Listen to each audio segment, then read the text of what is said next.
Hey guys, so we are back with a tutorial. It is a crimping tutorial, and if you want to learn how to get some cute crimps, just keep on watching.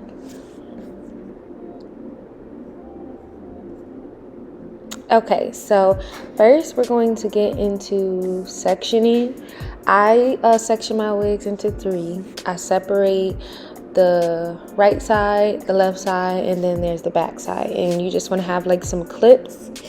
And it's just so it looks uniform and even. I'm very particular. I like my wigs and stuff to be really neat, so I do believe in sectioning the hair. So that is just what you see me doing. So as you see, this is 3 sections: right side, left side, and then the back. And then we're just gonna start sectioning out with crimps. Don't do too much hair, just because I feel like when it's too thick, it just doesn't look nice enough. So do like kind of small sections, not too small, but don't overdo it.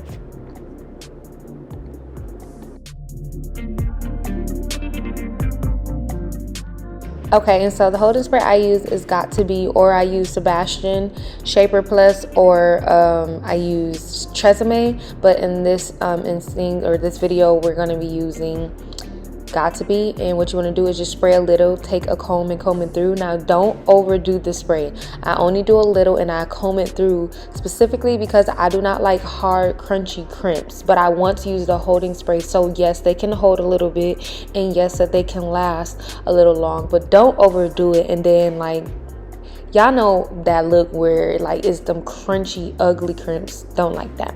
And my overall technique is, for the bottom, I get as close up to the roots, and then once I start crimping, wherever the first crimp meets, that's where the next crimp needs to follow. So you see how I crimp it, and then once the ending of the crimp, I immediately crimp right into it, so that way it is uniform and together.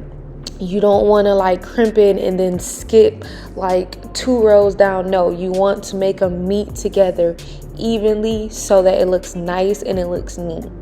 So, and then you just hold it for about 10-15 seconds. When it comes to colored hair, because it's a 613, I only have the crimp on, I don't go no more than 380, because 613 hair and too high of heat can damage, and it can mess up the color, especially if it's semi-permanent color. So you want to be careful of not to have the heat too high. So I don't go no more than 380 degrees Fahrenheit.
Okay, and when it comes to the top of the hair, whether it's the top back or the frontal, I like to leave like a 1/4 inch of the hair out and don't crimp it. It just makes it look better to me. When you get too close at the top, I don't know, it just gives crunchy vibes, and that's not cute to me. So I always leave a little of the root out, and then I'll start like again a 1/4 or an inch after the root, and then I just follow the same process of making sure you make the crimps meet each other evenly. But that's really it, y'all. My camera died getting to the top back, but y'all really didn't even see that anyways, because it's literally the same thing. It's just leave like you see, like how I'm about to do the front, I'm leaving out the roots basically, and only crimping the ends, because you just want it to look pretty and natural and neat. You don't want that hard, crusty, crunchy look. It's not cute at all. So yeah, and then just hold it for 10-15 seconds, and y'all, that's really it of this video. Make sure you subscribe, like, and comment. I will have a new color tutorial coming in a couple of weeks. I know I gotta get back to YouTube, but thank you guys so much for watching and supporting, and you will see the final results here in a second. Thank you guys. Bye.